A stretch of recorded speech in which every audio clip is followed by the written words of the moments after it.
Astral के share Q1 के शानदार नतीजों के बाद 10% चढ़े। ब्रोकरेज फर्म्स ने जताया भरोसा, 32% तक की बढ़त की उम्मीद। यह मिड कैप प्लास्टिक स्टॉक, जो पूरे भारत में प्लम्बिंग, ड्रेनेज और इंडस्ट्रियल पाइपिंग सिस्टम, पानी की टंकियां, एडहेसिव, पेंट और बिल्डिंग मटेरियल सॉल्यूशन बनाने और बेचने का काम करता है, जून तिमाही के नतीजे आने के बाद 9.60% उछल गया। साथ ही ब्रोकरेज फर्मों ने कंपनी के भविष्य के आउटलुक पर अपनी राय भी दी। 42,632.09 करोड़ रुपये के मार्केट कैपिटलाइजेशन वाली एस्ट्रल लिमिटेड के शेयर की कीमत इंट्राडे में 1,599 रुपये प्रति इक्विटी शेयर के उच्चतम स्तर पर पहुंच गई, जो पिछले दिन की क्लोजिंग कीमत 1,458 रुपये से लगभग 9.60% ज्यादा है। इसके बाद स्टॉक में थोड़ी गिरावट आई और अभी यह 1,585 रुपये प्रति इक्विटी शेयर पर ट्रेड कर रहा है। Q1 FY27 के नतीजों का ब्यौरा। एस्ट्रल लिमिटेड के तिमाही नतीजों को देखें तो कंपनी का ऑपरेशन से कंसोलिडेटेड रेवेन्यू सालाना आधार पर 15.94% बढ़कर Q1 FY26 में 1,361 करोड़ रुपए से Q1 FY27 में 1,578 करोड़ रुपए हो गया और तिमाही आधार पर Q4 FY26 के 2,088 करोड़ रुपए से 24.43% घट गया। Q1 FY27 में एस्ट्रल लिमिटेड का कंसोलिडेटेड नेट प्रॉफिट सालाना आधार पर 51.90% बढ़कर 120 करोड़ रुपए हो गया, जबकि पिछले साल इसी अवधि में यह 79 करोड़ रुपए था। Q4 FY26 की तुलना में नेट प्रॉफिट 213 करोड़ रुपए से 43.66% घट गया है। बेसिक अर्निंग्स पर शेयर 48.01% बढ़कर 4 रुपए और 47 पैसे हो गया, जबकि पिछले साल फ्री 2026 की इसी तिमाही में ये 3 रुपए और 2 पैसे था। Revenue segment Q1 FY27 astral limited ने इस तिमाही में कुल 1,578 करोड़ रुपए का रेवेन्यू कमाया। प्लम्बिंग सेगमेंट का योगदान 1,050.5 करोड़ रुपए रहा, जो कुल रेवेन्यू का 66.6% है, जबकि पेंट्स और एडहेसिव सेगमेंट का योगदान 527.5 करोड़ रुपए रहा, जो कुल रेवेन्यू का 33.4% है। इस तिमाही में कंपनी के लिए प्लम्बिंग बिजनेस रेवेन्यू का मुख्य स्रोत रहा।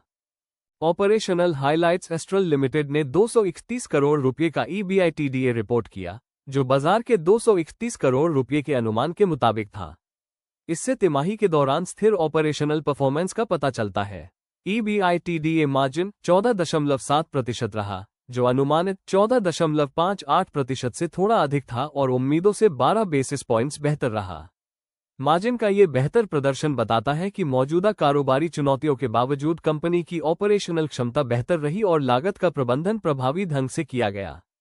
मैनेजमेंट की गाइडेंस। एस्ट्रल को FY27 में प्लम्बिंग वॉल्यूम में डबल डिजिट ग्रोथ की उम्मीद है, जिसमें EBITDA मार्जिन 16 से 18% और वैल्यू ग्रोथ 20% से ज्यादा हो सकती है।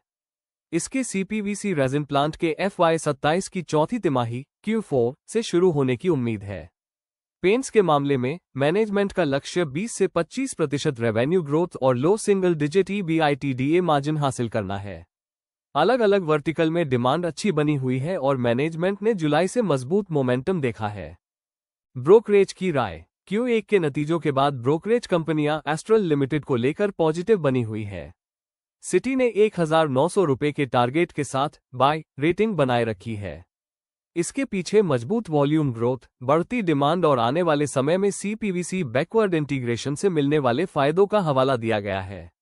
अब्स ने भी 1,950 रुपये के टारगेट के साथ बाय की सलाह दी है, जिसका मतलब है कि इसमें करीब 34% की बढ़त की गुंजाइश है। इस राय के पीछे एस्ट्रल का मार्केट शेयर बढ़ना, डिसेंट्रलाइज्ड मैन्युफैक्चरिंग और बेहतर मुनाफे की संभावना जैसे कारण हैं।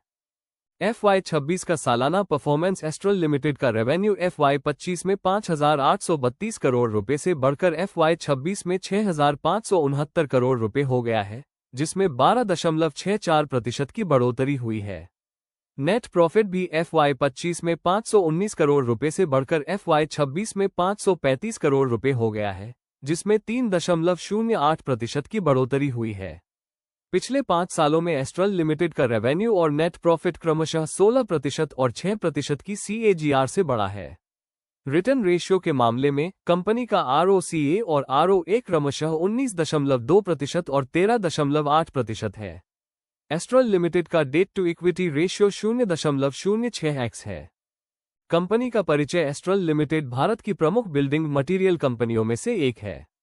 ये company plumbing products, drainage system, industrial piping system, पानी की टंकियां, एडहेसिव, पेंट और निर्माण से जुड़े अन्य सामान बनाने और बेचने का काम करती है। एस्ट्रल की स्थापना 1996 में हुई थी और इसने भारत में सीपीवीसी पाइपिंग सिस्टम लाने में अहम भूमिका निभाई थी। तब से एस्ट्रल ने बिल्डिंग मटेरियल के कई क्षेत्रों में कई तरह के प्रोडक्ट्स उपलब्ध कराने के लिए काफी तरक्की की है।